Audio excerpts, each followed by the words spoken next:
أعوذ بالله من الشيطان الرجيم بسم الله الرحمن الرحيم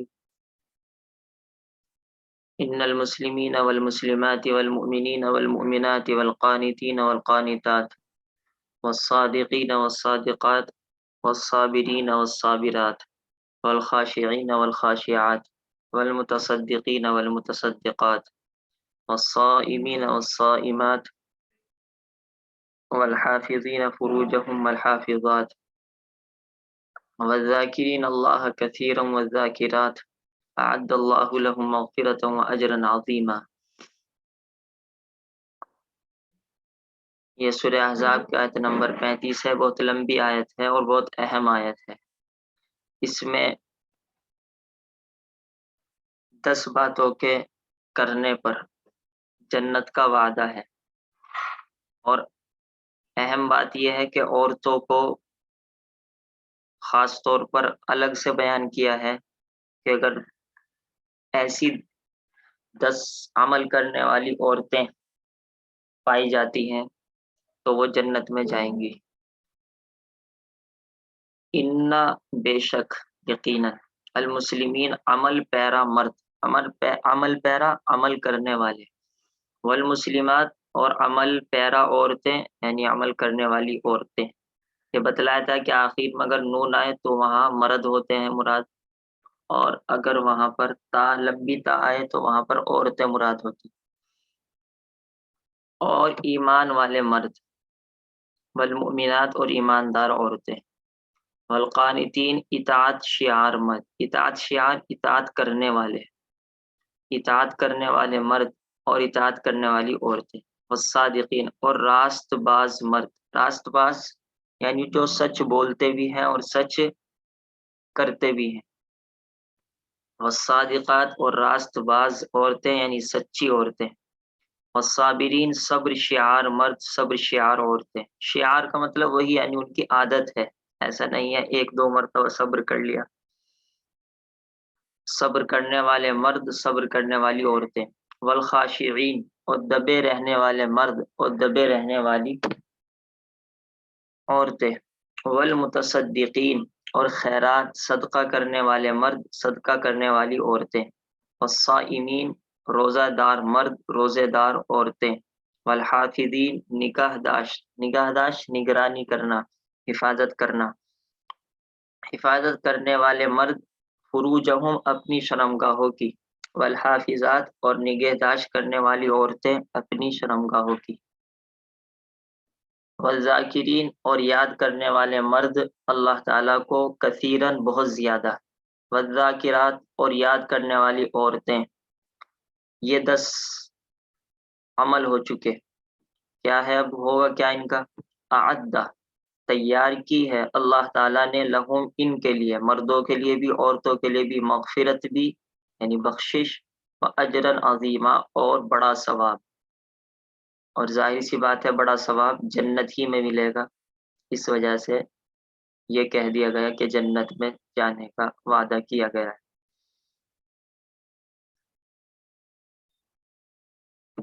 تو آسان لیکن ہے اہم، سمجھنے کی تو زیادہ بات ہے نہیں لیکن آسان ہے۔ واقعہ شان نزول، حدیث پاک میں ہے کہ اس طرح کے چند واقعات ہیں۔ خلاصہ یہ ہے کہ بعض حدیثوں میں آتا ہے کہ آپ صلی اللہ علیہ وسلم کی بیویوں نے، خاص طور پر حضرت ام سلمہ نے یہ پوچھا کہ ہم یہ دیکھتے ہیں کہ عورتوں کا تذکرہ قرآن کریم میں نہیں آتا اور مردوں کا تذکرہ آتا رہتا ہے۔ کچھ احادیث میں یہ ہے کہ صحابیات نے یہ بات کہی کہ کیا بات اللہ تعالیٰ ہمارے عورتوں کا تذکرہ صاف صاف نہیں کرتے، مردوں کا تذکرہ آتا رہتا ہے۔ تو اللہ تعالیٰ نے اس موقع پر یہ آیت نازل فرمائی جس میں عورتوں کا بالکل الگ سے تذکرہ کیا۔ آپ کو ترجمے سے معلوم ہو گیا کہ مرد کا تذکرہ الگ ہے، عورت کا تذکرہ الگ ہے۔ واقعہ شان نزول، حدیث پاک میں اس طرح کے چند واقعات ہیں۔ کہ رسول اللہ صلی اللہ علیہ وسلم کی بعض بیویوں اور بعض دوسری صحابیات نے جناب نبی کریم صلی اللہ علیہ وسلم سے سوال کیا کہ قرآن کریم میں مردوں کا ذکر تو جگہ جگہ ہے مگر عورتوں کا نہیں، یہاں صرف ایک واقعہ ترمذی شریف سے لکھا جاتا ہے کہ حضرت ام عمارہ انصاریہ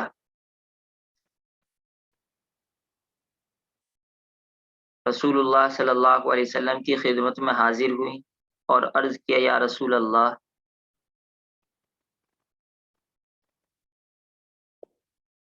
صلی اللہ علیہ وسلم، کیا وجہ ہے کہ قرآن میں ہر بات یعنی ہر عمل اور ہر حکم مردوں ہی کے لیے دیکھتی ہوں، عورتوں کا ذکر کسی چیز کے ساتھ مجھے نظر نہیں آتا؟ اس پر یہ آیت نازل ہوئی جس میں مردوں اور عورتوں دونوں ہی کو مخاطب کر کے 10 اعمال کا ذکر فرمایا گیا ہے کہ جو ان 10 اعمال کو کرے گا، مرد ہو یا عورت، ہم اس کی بخشش فرما دیں گے اور جنت میں داخل فرما دیں گے۔ جنت میں داخل فرما دیں گے، آپ یہ کہہ سکتے ہیں کہ آیت میں تو نہیں ہے کہ جنت میں داخل فرما دیں گے، تفسیر میں کیوں لکھا گیا؟ اس کا جواب میں دے چکا کہ یہاں پر اللہ تعالی نے فرمایا اجر عظیم تیار کر رکھا ہے، اور بڑا اجر ظاہر سی بات ہے مرنے کے بعد جنت ہی کی شکل میں ملے گا۔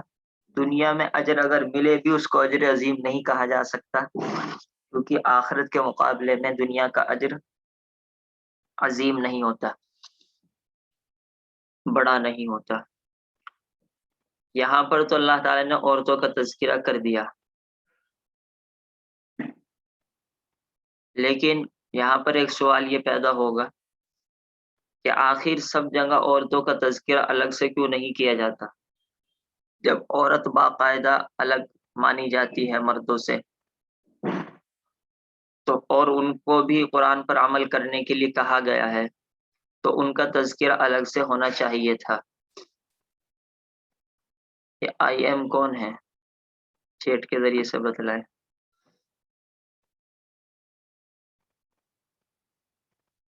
اس کا جواب یہ ہے کہ بار بار آ چکا ہے کہ اگر قرآن میں یہ استعمال کیا جاتا کہ اقیموا الصلاۃ، مردو تم بھی نماز پڑھو، اقیمنا الصلاۃ، اور تو تم بھی نماز پڑھو، آتوا الزکاۃ، اور مردو زکات دو، آتینا الزکاۃ، اور تو الگ سے تم زکات دو، تو اس میں بے فائدہ بات لمبی ہو جاتی۔ ہم خود جب بیان کرتے ہیں یا بات کرتے ہیں بس یہ کہہ دیتے ہیں کہ بھائی نیک عمل کرنے چاہیے، کہ نیک عمل کرو، یہ کوئی نہیں کہتا مردوں نیک عمل کرو عورتوں نیک عمل کرو، تو یہ تو بے فائدہ کی بات ہوتی ہے۔ ایک ہی طریقہ اختیار کیا جاتا ہے، دو طریقے اختیار کرنے عام بول چال کے اندر برے سمجھے جاتے ہیں، تو قرآن کریم کے اندر اس کو کیسے استعمال کیا جا سکتا ہے؟ ایک جواب تو یہ ہے۔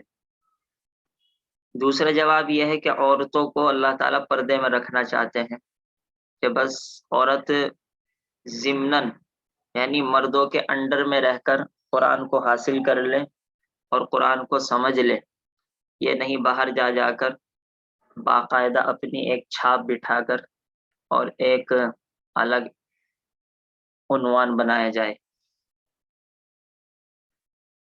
تو عورتوں کو ضمن میں یعنی انڈر میں، مردوں کے انڈر میں رہ کر ہی بیان کر دیا جاتا ہے، اور 2-4 جگہ الگ سے بیان کر دیا تاکہ وہاں پر عورتوں کو خوشی ہو جائے کہ ہمارا تذکرہ بھی قرآن میں الگ سے آیا ہے۔ عورتوں کی دل جوئی، اس آیت میں خاص طور پر عورتوں کو مخاطب کر کے ان کے دل ان کی دل جوئی اور تسلی فرما دی۔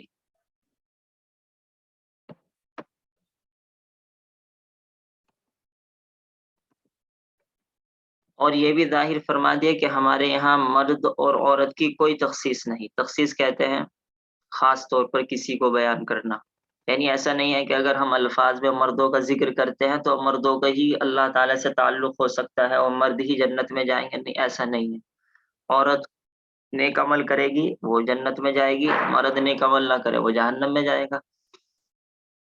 بلکہ عمل پر دار و مدار ہے، مگر چونکہ عورتوں کے تمام معاملات میں اللہ کو پردہ پسند ہے، اس لیے قرآن کریم کے عام احکام میں اگرچہ مرد عورت دونوں شامل ہیں، مگر خطاب کہتے ہیں بات کرنے کو، مگر خطاب کو مردوں کو خطاب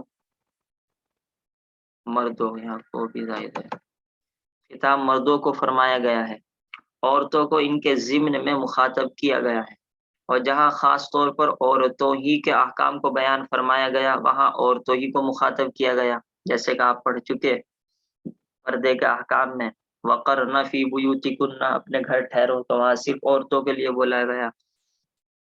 ایسے ہی طلاق کے مسائل جب آتے ہیں وہاں عورتوں ہی کے لیے الفاظ استعمال کیے جاتے ہیں، جیسے کہ پردہ وغیرہ کے احکام۔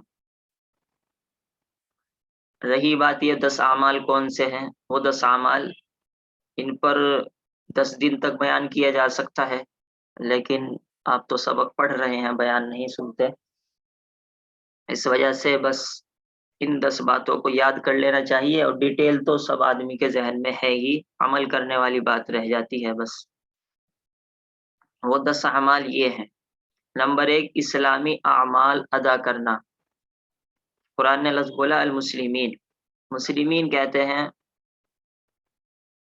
اصل میں 2 لفظ بولے جاتے ہیں، نمبر 1 اسلام، نمبر 2 ایمان۔ قرآن نے دونوں لفظ بولے ہیں، ان المسلمین والمسلمات والمؤمنین والمؤمنات۔ تو اسلام اور ایمان میں کیا فرق ہے؟ یہ فرق خود حضرت جبریل علیہ السلام نے اللہ تعالیٰ کے رسول صلی اللہ علیہ وسلم سے معلوم کیا تھا۔ مشہور حدیث ہے، مسلم شریف کی پہلی حدیث یہی ہے جس کو حدیث جبریل کہتے ہیں، اور میں نے بھی آپ کو یہ پڑھائی تھی سب سے پہلے دن، جس میں بتلایا تھا کہ ہم قرآن اور حدیث اور مسائل یہ 3 ہی ٹاپک کیوں پڑھتے ہیں، اور یہ کہاں سے نکلے ہیں مسائل۔ تو اس میں یہ ہے، حضرت جبریل نے معلوم کیا تھا عمل ایمان، اے اللہ کے رسول یہ بتلائیے ایمان کیا چیز ہے، تو آپ نے فرمایا ان تؤمن باللہ وملائکتہ وکتبہ ورسلہ والیوم الآخر والقدر خیرہ وشرہ من اللہ تعالی۔ اس طرح کے الفاظ ہیں کہ آپ کو یقین ہونا چاہیے اللہ تعالیٰ کی ذات پر، اللہ کے رسولوں پر، اللہ تعالیٰ کی کتابوں پر، اور اللہ تعالیٰ کے فرشتوں پر، اور دوبارہ مرنے کے بعد زندہ اٹھائے جانے پر، یہ تو ایمان ہے۔ اس کے بعد فرمایا مل اسلام، تو اللہ کے رسول نے جواب فرمایا ان تؤمن باللہ ان تشهد ان لا الہ الا اللہ وان محمد رسول اللہ وتقیم الصلاۃ وتؤتی الزکاۃ وتصوم رمضان وتحج البیت ان استطعت الیہ سبیلا، کہ 5 ہیں، مشہور ہے 5، اسلام کی بنیاد 5 چیزوں پر ہے، زبان سے گواہی دی جائے اللہ ایک ہے، اور اللہ اور محمد اللہ کے رسول ہیں، نماز کی پابندی کی جائے، زکوٰۃ ادا کی جائے، روزے رکھے جائیں اور حج کیا جائے۔ تو اسلام اور ایمان میں یہ فرق ہے، گویا کہ اسلام کا تعلق کرنے سے ہے، زبان سے کچھ کیا جائے، ہاتھ پاؤں سے کچھ کیا جائے، اور ایمان کا تعلق دل سے ہے، یہ ایمان اور اسلام میں فرق ہے۔ تو یہاں پر بھی دونوں لفظ بولے ہیں، اسلامی اعمال ادا کرنا جن میں نماز اور زکوٰۃ سر فہرست ہے، نمبر 2 دل سے اللہ رسول کی باتوں پر یقین کرنا، کیونکہ ایمان کا تعلق دل سے ہے۔ تیسرے نمبر پر فرمایا القانتین والقانتات، اللہ کی فرما برداری کرنا، یعنی ایسا نہیں ہے کہ صرف 5 عمل کیے جائیں، اور ایسا نہیں ہے کہ صرف دل سے یقین رکھا جائے، بلکہ ہر عمل میں اللہ تعالیٰ کی اطاعت کی جائے، یہ اصل عورت پسندیدہ ہے اور ایسا مرد پسندیدہ ہے۔ نمبر 4 والصادقین والصادقات، بول چال اور عملی زندگی میں سچائی کو تھامے رکھنا۔ یہ ایک بات سمجھنے کی ہے کہ ہم سچائی کو یہ سمجھتے ہیں کہ صرف زبان سے سچ بولو، یہ سچائی ہے، یہ یقیناً سچائی ہے، لیکن ایک دوسری سچائی ہے کہ عملی زندگی میں سچائی ہو۔ عملی زندگی میں سچائی کا مطلب مثال کے طور پر کسی کو دھوکہ نہ دیا جائے، مثال کے طور پر کسی نے آپ کے اوپر اعتماد کیا تو آپ اس کی بات کو کسی اور کے سامنے لیک نہ کریں، آپ اگر کوئی کام کرتے ہیں تو اس کے اندر کسی کو دھوکہ نہ دیں. آپ ایسی سامنے والے سے بات نہ کریں جو سامنے والا آپ کے اوپر اعتماد کر رہا ہے اور آپ اس کے اعتماد کو کھو رہے ہیں. یہ سب عملی طور پر سچائی کے خلاف ہوتا ہے. آپ کے ماں باپ آپ کی پاک دامنی پر اگر اعتماد کیے ہوئے ہیں کہ ہماری اولاد موبائل صحیح چلاتی ہے، آپ موبائل کو غلط استعمال کرتی ہیں یا کرتے ہیں، تو اس کا مطلب یہ ہے کہ آپ سچائی پر نہیں ہیں، کیونکہ آپ نے عملی طور پر دھوکہ دے رہے ہیں اور سچائی کو نہیں کر رہے. ہم آپ کو کہیں کہ لیٹ کر مت سنیں اور آپ سے پوچھا جائے آپ کہیں کہ نہیں ہم تو صحیح سنتے ہیں، تو یہ سچائی کے خلاف ہے سب باتیں.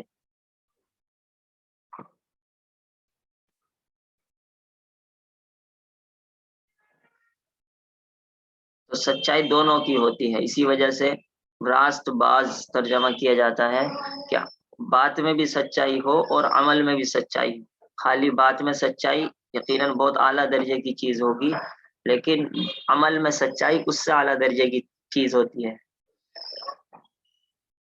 یہ نہیں زبان پر کچھ اور عمل میں کچھ. زبان میں آپ کی تعریف کروں اور پیچھے آپ کو برا سمجھوں، دل سے برا سمجھوں، زبان سے تعریف کروں، یہ سب عملی طور پر جھوٹ، نفاق، خیانت، دھوکہ.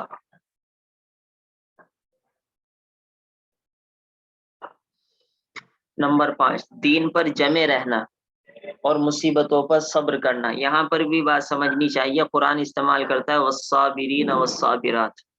ہم یہ سمجھتے ہیں کہ صبر کا مطلب یہ ہوتا ہے کہ بیمار ہو گئے تو صبر کیا جائے، پریشانی آئی تو صبر کیا جائے، کسی کا انتقال ہو جائے تو صبر کیا جائے، یہی صرف صبر ہے. یہ صبر ہے، اس کے علاوہ لیکن اور بھی صبر ہیں. مشہور ہے عربی میں 3 طرح کے صبر ہوتے ہیں.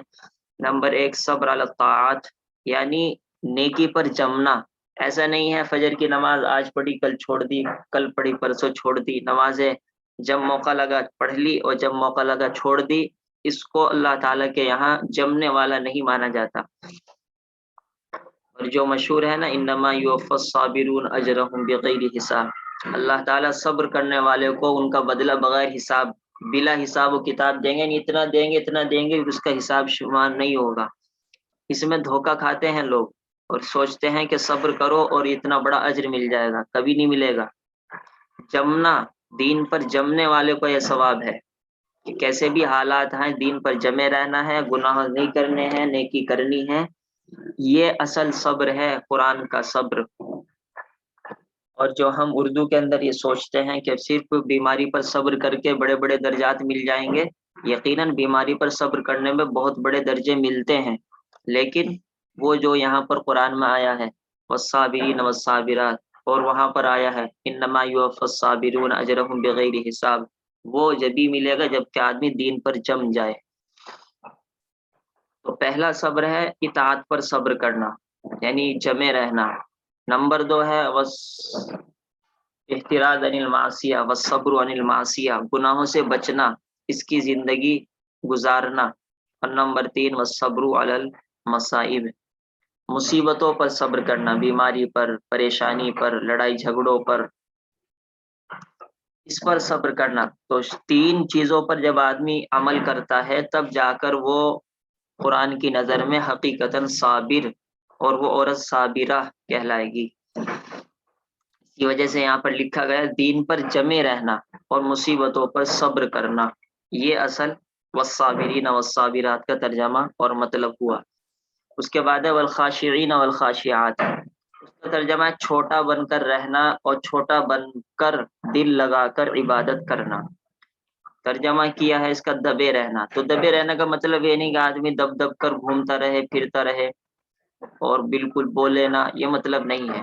اصل یہ ہے کہ جب اللہ تعالیٰ کی اطاعت کی جائے تو اس میں آدمی عاجز ہو کر کھڑا ہو، اپنے آپ کو چھوٹا بن کر، دبا کر، ذلیل سمجھ کر، حقیر سمجھ کر اللہ تعالیٰ کے سامنے حاضر ہو. یہ نہیں نماز پڑھ رہے ہیں خود یہاں اور دل کہاں. عام طور پر ایسی ہی نمازیں ہوتی ہیں، اٹھک بیٹھک کرتے ہیں سب، جلدی جلدی نمازیں پڑھتے ہیں یہ بھی نہیں یاد رہتا کون سی صورت پڑھی، یہ بھی نہیں یاد رہتا کتنی رکعتیں ہوئی، یہ بھی نہیں یاد رہتا کہ 3 مرتبہ سبحان ربی الاعلیٰ پڑھا، 5 مرتبہ پڑھا. بس ایک ایسی مشین شروع ہو جاتی ہے اور وہ مشین جس طریقے سے آٹومیٹکلی بٹن دباؤ کام کر دیتی ہے، ایسی ہمارے نمازیں ہو چکی ہیں. حقیقت تو ہے اس نماز کہلانے کے قابل نہیں ہے، لیکن اللہ کا احسان ہے کہ وہ یہ بھی قبول کر لیتا ہے. لیکن پورے 100 نمبر نہیں ملتے. 100 نمبر تو تبھی ملیں گے جب دل لگا کر نماز پڑھی جائے، اور اس میں اہم بات ہے خاشعین، دب کر، چھوٹا بن کر عبادت کی جائے. یہ ایسا عمل ہے اس میں 100% لوگ غلطی کرتے ہیں، کسی کا دل نہیں لگتا. نہیں، دل لگنا تو الگ بات ہے، دل لگاتا نہیں کوئی. چل دل نہ لگے کوئی یہ کہہ دے، چلیے ہم کہہ سکتے ہیں کہ وہ اللہ کی طرف سے معاف ہے، لیکن دل لگاتے نہیں، جان کر ادھر ادھر کی باتیں سوچتے رہتے ہیں. اس کی پریکٹس کرنی ہوتی ہے لمبے ٹائم تک. اللہ تعالی ہمیں بھی عمل کی توفیق دے. تو اور ویسے بھی آدمی خاشعین کے اندر یہ بھی داخل ہے کہ اپنے آپ کو بڑا نہ سمجھے، دب کر رہے.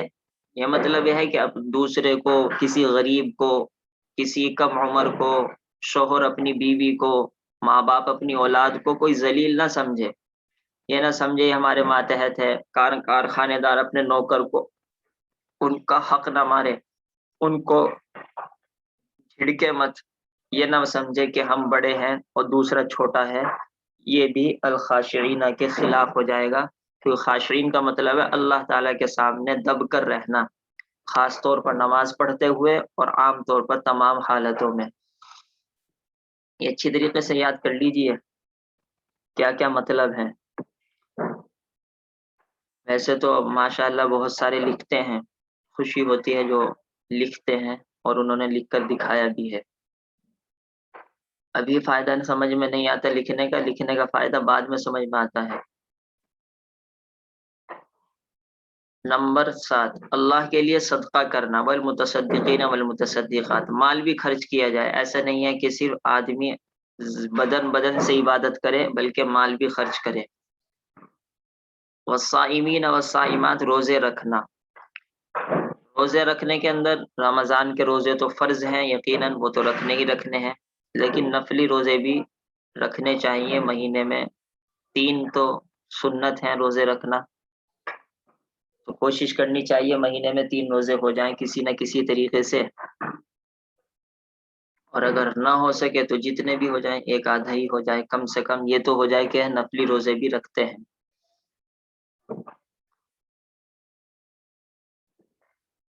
اور والصائمین والصائمات میں آدمی داخل ہو جائے، روزے رکھنے والے مرد، روزے رکھنے والی عورتیں. آپ دیکھیں گے 8 کا تعلق عبادات سے ہے. اس سے آپ اندازہ لگا سکتے ہیں عبادات پر بہت زیادہ زور دینے کی ضرورت ہے. ایسا نہیں ہے، بہت سے لوگ سمجھتے ہیں کہ اپنا نیچر اور اخلاق درست کر لیں اور یہ سوچے کہ ہم پکے سچے مسلمان بن گئے. آج کے دور میں یہ بہت ہوتا ہے کہ جی اصل تو اخلاق ہیں، اصل تو یہ دیکھتا ہے کہ دوسرے سے کیسے ملنا جلنا ہوتا ہے. یہ اصل ہے، لیکن عبادت پہلے ہے. خدا نخواستہ ہم اخلاق کو اچھے طریقے سے ملنے کو منع نہیں کرتے، وہ تو خود قرآن اور حدیث میں ہم کیسے منع کر سکتے ہیں. یہ بیٹری بھی ختم ہونے والی ہے. نمبر 9، شرمگاہ کو ناجائز استعمال سے بچانا. قرآن نے کہا ہے اپنی شرمگاہ کی حفاظت کریں. یہ بات بتلانی پڑے گی کہ صرف ایک راستہ ہے، وہ ہے میاں بیوی کا راستہ. آپس کا ان کا تعلق تو حلال ہے، اس کے علاوہ کوئی اور کیسے بھی طریقہ اختیار کیا جائے اپنی پردے کی جگہ کے ساتھ، وہ سب ناجائز مانا جاتا ہے اور حرام تک ہو جاتا ہے. اس کی تفصیل تو ظاہر سی بات ہے بیان نہیں کی جا سکتی، لیکن بس ایک بات جب بیان کر دی گئی اس کے علاوہ آدمی خود سمجھ سکتا ہے کہ کیا کیا طریقے غلط ہوں گے. نمبر 10، اور یہاں پر مردوں کو بھی الگ بیان کیا، عورتوں کو بھی الگ بیان کیا. اس سے معلوم ہوتا ہے دونوں کو حفاظت کرنی ہے اپنی عزت کی اور پردے کی جگہ کی. نمبر 10، اللہ تعالیٰ کو خوب یاد کرنا. والذاکرین اللہ کثیرا، یہاں پر یہ یاد رکھا جائے اللہ تعالیٰ نے کہا خوب یاد کرنا، خالی یہ نہیں کہا یاد کرنا، یاد کرنا تو کبھی کبھی ہو جاتا ہے، لیکن جس سے محبت ہوتی ہے اس کو تو ہر وقت آدمی موبائل لگانے کے چکر میں رہتا ہے، ہر وقت واٹس ایپ پر چلتا رہتا ہے۔ خوب اللہ تعالیٰ کو یاد کیا جائے، یعنی ہر لمحہ اللہ تعالیٰ کو یاد کیا جائے، اگر زبان سے ہو تو بہت بہتر، زبان سے نہ ہو دل سے تو یاد ہونا ہی چاہیے۔ دل سے یاد ہونے کا مطلب یہ ہے کہ آدمی کے ذہن میں رہے کہ اللہ تعالیٰ ہے، مجھے دیکھ رہے ہیں اور میری بات سن رہے ہیں، میں یہ کام کر رہا ہوں تو یہ دیکھ رہے ہیں، یہ ہے دل سے یاد کرنے کا مطلب۔ اور آدمی اگر اس کو پریکٹس کرتا ہے تو دل میں بیٹھ جاتا ہے کہ اللہ تعالیٰ مجھ کو دیکھ رہے ہیں، سوتے ہوئے بھی ذہن میں رہتا ہے، کام کرتے ہوئے بھی ذہن میں رہتا ہے۔ تو یہ اللہ تعالیٰ کو یاد کرنا ہے، زبان سے بھی دل سے بھی، تو ایسے لوگوں کے لیے اللہ تعالیٰ نے